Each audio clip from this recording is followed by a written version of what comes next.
This is the start of a project I did, and I lifted the house up and put a full basement underneath there, and with floor heat tubings in the floor.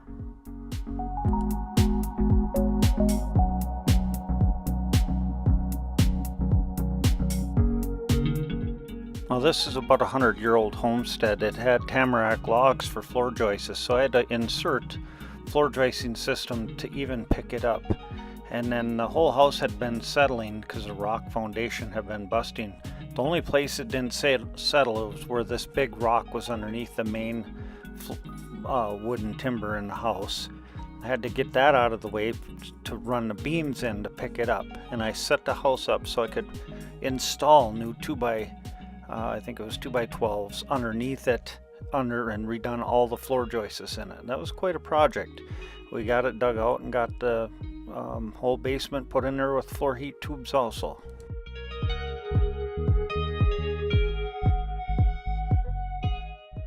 This is a pole shed I moved in Britton, South Dakota, and we moved it across the field down through a small creek, and you can kind of see it in the pictures going across the field.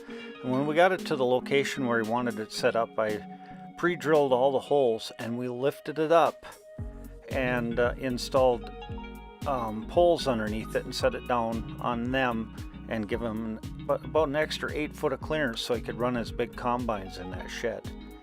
And it was a pretty good task to do. We're really battling against winter to get that one done.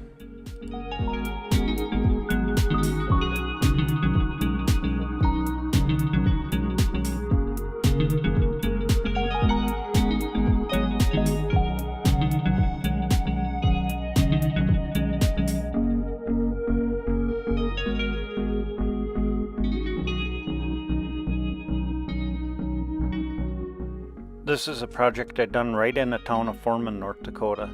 The foundation was shot. We actually dropped a foundation deeper than what it was to give them a full basement underneath it. And we had a little bit of dilemma. We could not move the fireplace because it was attached to the house. So I kind of worked my way around that and never lifted the house, only probably a quarter of an inch just to get the blocks to come out, and held it in that position.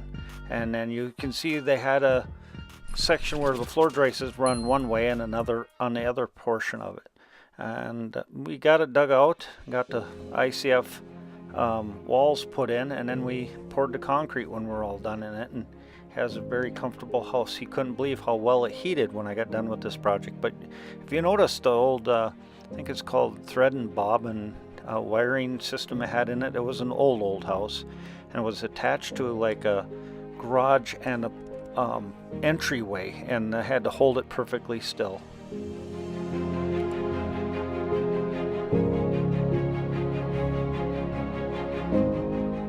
This was a house I done north of Britton, North Dakota, and when I picked it up off its foundation, most of the foundation fell into the basement hole.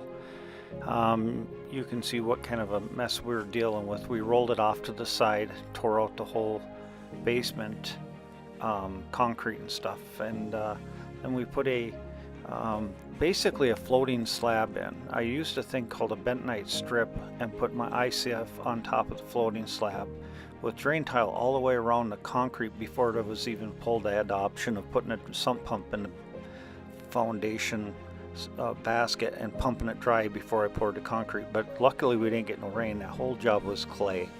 And then we rolled it back on the foundation, and he had me put an addition on it. You can see in the aerial photograph how